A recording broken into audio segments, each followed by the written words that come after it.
Hey, I'm Barbara O'Neill, and if you're over 50 and feeling constantly tired, struggling with weight around your middle, or dealing with sluggish digestion, your liver might be the culprit. The good news? You can fix your fatty liver in just 2 weeks by eating or drinking this simple remedy.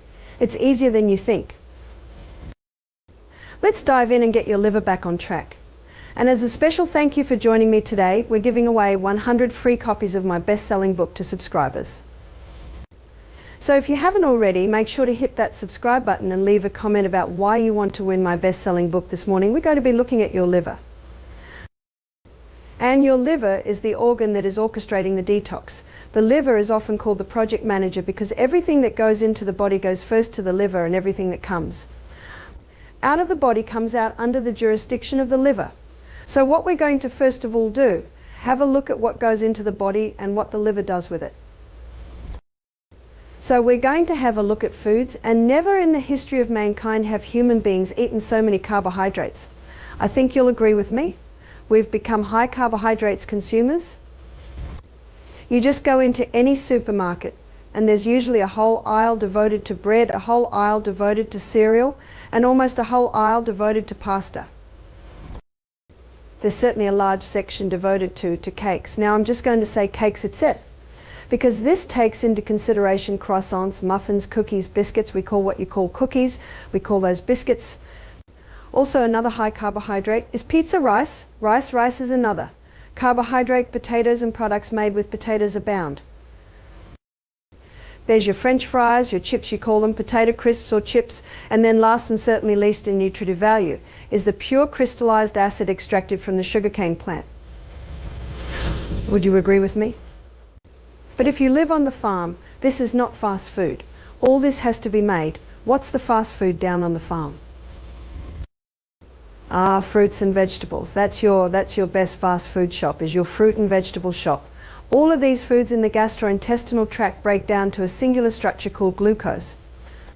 And glucose gets absorbed out of the gut, into the blood, goes on the M1 main highway portal vein straight to the liver. And then the liver determines what happens to that glucose. And the first place it goes is to the cell. So the glucose goes into the cell under the action of insulin. It goes through a 20-step pathway. And that 20-step pathway gives us 2 units of energy.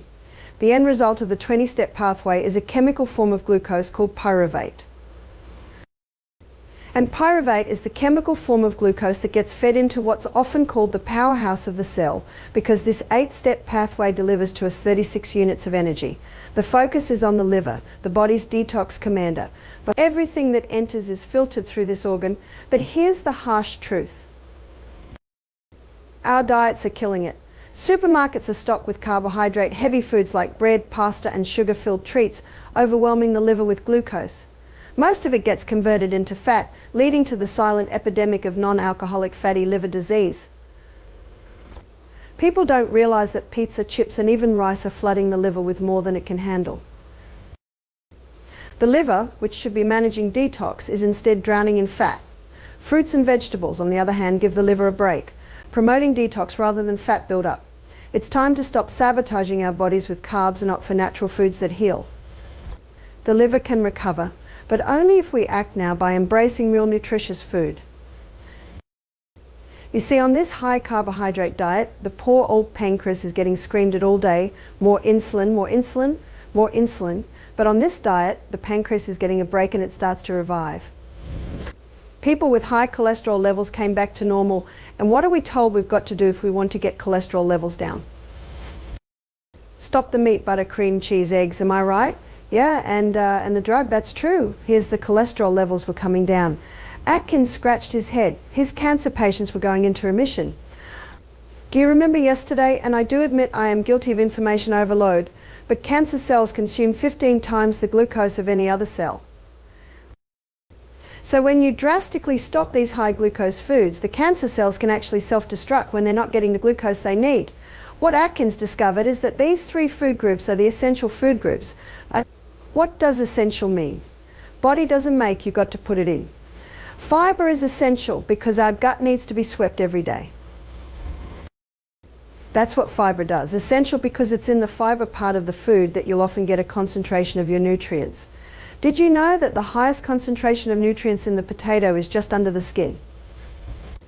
And when you peel your potatoes, you lose that. We're very thankful to Jamie Oliver, who got people to leave the skins on their potatoes. You see, on this high-carb diet, the pancreas is constantly being yelled at for more insulin. It's exhausted. But when we shift away from these glucose-heavy foods, the pancreas finally gets a break and starts to recover. People with high cholesterol, their levels dropped, and guess what? They weren't avoiding butter, cream, or eggs. We've been told to fear these foods, but it's the carbs that are the real villain. Cholesterol came down, and even cancer patients saw their tumours shrink. Why? Because cancer cells thrive on glucose 15 times more than normal cells. Cut off the glucose supply and the cancer starts to starve. The real essential foods? Butter, eggs, cream, they don't spike your insulin and they support overall health. Fiber is crucial too, sweeping the gut clean and delivering nutrients. Even something as simple as eating potatoes with the skin boosts nutrition. The truth? Fatty liver thrives on sugar, not healthy fats, whereas dandelion is the king of the jungle, and I think dandelion is the king of the herbs in the garden. Because dandelion is a bitter herb. If you were to bite it and eat it, it's very, very bitter. And you've heard the old saying, sweet to the mouth, bitter to the stomach. Sweet to the mouth, bitter, bitter to the stomach. Think of that with sugar. Sugar is sweet to the mouth, but very bitter to the stomach. Whereas your bitter herbs like dandelion, they're bitter to the mouth, but very sweet to the stomach, because it's the bitter herbs that stimulate the liver to release its digestive enzymes. And also the bitterness causes the stomach to release its digestive enzymes too. Dandelion is the liver herb. Your liver is a recoverable organ. It's the only organ in the body that has the ability to regrow or recover. That's why they can do a liver transplant on just a little bit of liver, and the liver will regrow.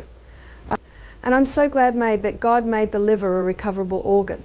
Because some of the things that people are doing to their body, in ignorance, mostly granted, if we didn't have a recoverable organ, some of us wouldn't even live past our 20s. But God in His great wisdom and mercy made the liver to be a recoverable organ, and these herbs help stimulate the liver to regrow and to recover. Cancer cannot get a hold on the body if the liver's working in optimum performance. Now, how can we eat this? How can we eat the dandelion? CDC. Well, there's a recipe in Europe. A friend of mine went through Europe traveling for a while, and she stayed at some of her relatives because she is German descent.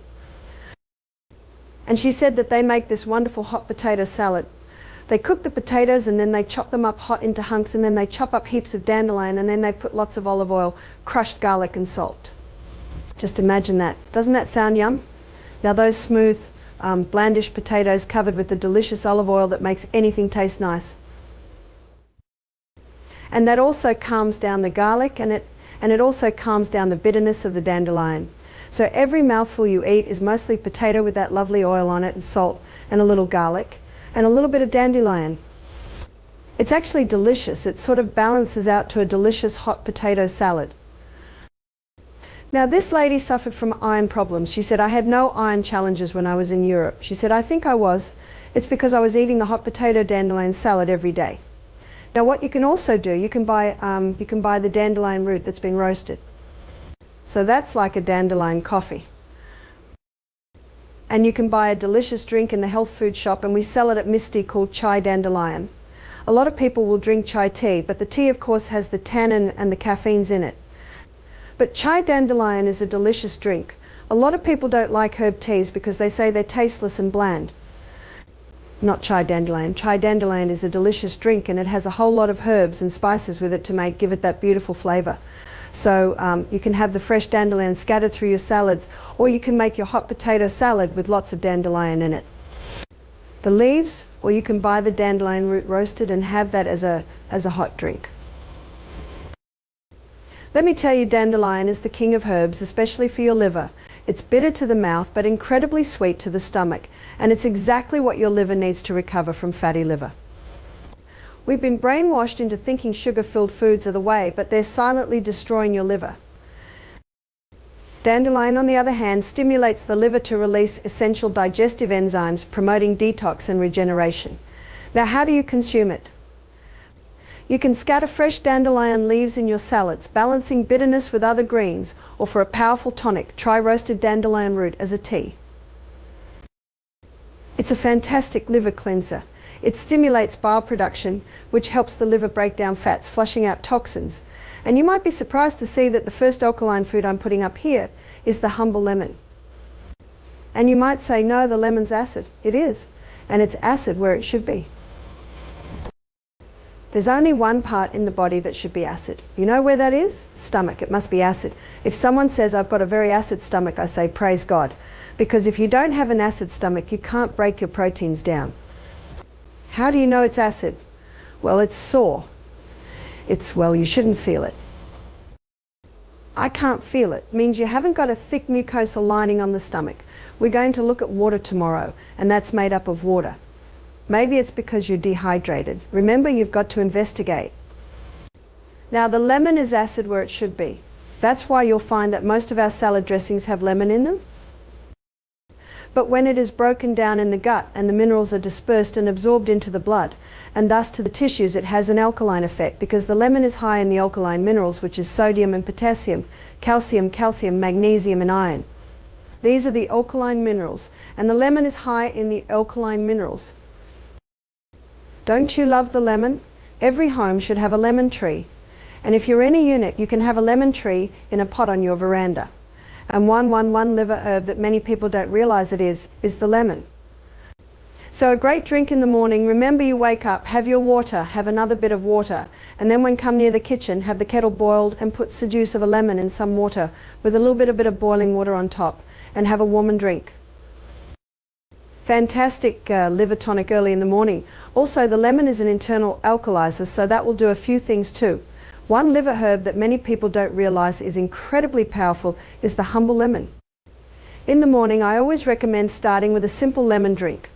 After you wake up, have your water, then boil the kettle and squeeze half a lemon into a cup with some warm water, not boiling.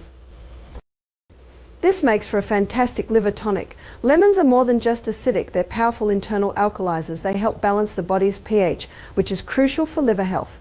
Bile is essential for breaking down fats in the liver. So when you drink lemon tea daily, you're giving your liver the tools it needs to recover and function properly. It's simple, natural, and it works. Now we're going to have a look at ginger. Ginger can be used internally and ginger can be used externally. Internally, it's an anti-inflammatory, but it's probably mostly known for its anti-nausea effect. If you buy car sickness or seasickness tablets, it's compressed ginger. Now the easiest way I think to have this is to grate it. So you grate it on that little grater, and you'll grate about a teaspoon, and you'll put it in a little teapot and pour boiling water on it and let it sit probably 10 minutes. Now that might be too strong for you, but I love it. I love it like that. If it's too strong, you just water it down a little bit. If someone's very cold, maybe they've been caught out in the cold or something and it's very hard to warm them up, give them a cup of hot ginger tea and it will warm them up very nicely. So it can be used for nausea, it can be used to warm a person if they're chilled or cold. And you saw too, it is one of the recipes in the flu bomb. I was at a function, it was a health seminar, and in the break everyone went and had their herb teas, and there was a girl with a tiny little grater grating ginger, and I said, ginger. She said, I'm an entertainer, I'm a singer. She said, I was in Greece last year and I lost my voice, and a little Greek lady made me a hot ginger tea. She said, I sung that night. So she said, I travel with my little grater everywhere I go. So very nice on a sore throat or hoarse throat. Now let's talk about ginger. Ginger can be used both internally and externally, but it's best known for its anti-inflammatory and anti-nausea properties. If you've ever had car sickness or seasickness, those tablets you take, they're just compressed ginger. I love to grate about a teaspoon of fresh ginger, put it in a teapot and pour boiling water over it. Let it steep for about 10 minutes, strong but powerful. If it's too intense, you can always dilute it. Ginger tea is fantastic for warming the body, especially if someone's been caught in the cold. But here's where it gets interesting. Ginger's anti-inflammatory power also helps especially in cases of fatty liver. When you drink ginger tea regularly, it stimulates bile flow, which helps break down fats in the liver, reducing fat buildup. Plus, it fights the inflammation that comes with fatty liver. A simple cup of ginger tea can do wonders for liver health and overall detoxification. We are all so different. We're all a combination of birth, genetics, experiences, and that's why I believe everyone should be their own doctor. There is another herb that you can take on the inside to get inflammation down, and that's turmeric. Turmeric's a very powerful herb internally to get the inflammation down. How often or how much? So a teaspoon 3 times a day. Sure, if it's the fresh turmeric, you would triple that dose. If it's dried, then you bring it back.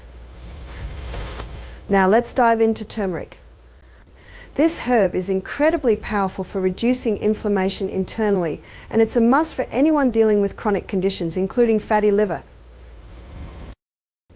I recommend a teaspoon of turmeric 3 times a day. If you're using fresh turmeric, you triple the amount compared to dried. Turmeric isn't just about reducing inflammation, it supports heart health, improves digestion, and protects against oxidative stress. But here's the controversial part. Fatty liver thrives in an inflamed environment, and turmeric, especially its active ingredient curcumin, helps combat that.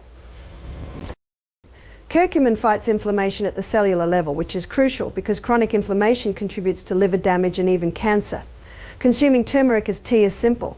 Just boil water, add a teaspoon of turmeric, a pinch of black pepper to boost absorption, and let it steep. This tea not only fights fatty liver but also boosts overall wellness by detoxifying and protecting the liver. So there you have it, just a few simple natural remedies that can fix fatty liver in as little as 2 weeks. Remember, your liver can recover, but it needs your help. If you found this helpful, don't forget to like, share, comment, and subscribe for more health tips. See you next time.